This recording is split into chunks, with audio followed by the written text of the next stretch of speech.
चैत कुंवार के महीना दाए 9 दिन के 9 रात माँ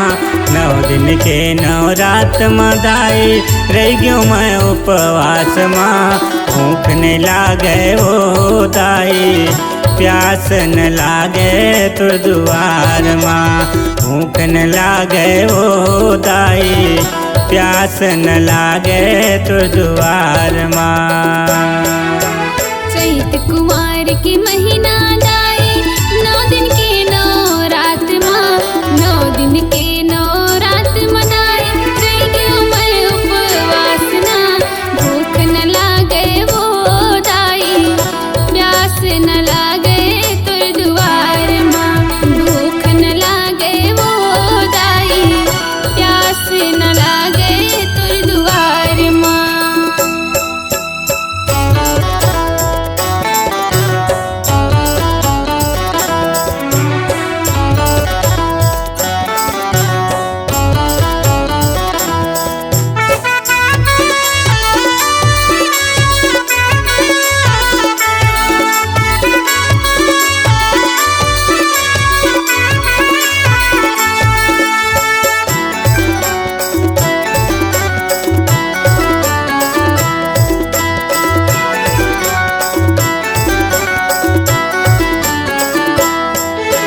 सुरही में गैया गोबर मंगा के अंगना लालिप डार्यो अंगना लालिप डारे वो दाई अंगना लालिप डारे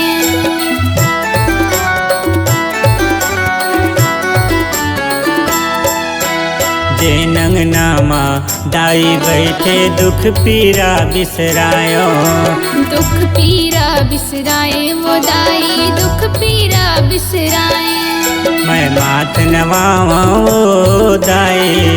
भूख न लागे तो दुआर माँ मैं माथ नवावा वो दाई भूख न लागे तुर दुआर माँ।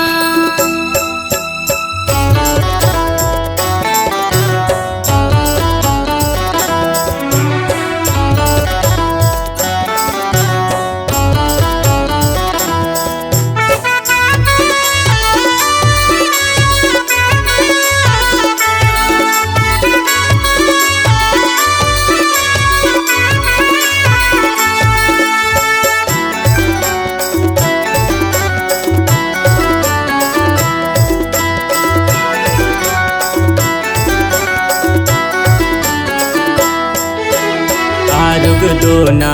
फुलवा माता कल मैं ले आयो कल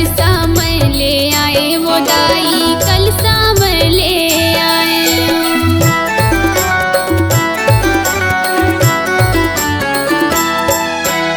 लाली झंडा लाली चुनरिया हे माता मैं लायो लाली चुनरिया लाए वो दाई लाली चुनरिया लाए तोरे आशीष पाके वो दाई भूख न लागे तो दुआर माँ मैं चुनरी चढ़ावा वो दाई भूख न लागे तुर दुआर माँ मैं माथ नवावा ओ दाई प्यास न लागे तो दुआर माँ भूख न लागे तुर दुआर माँ भूख न लागे तो दुआर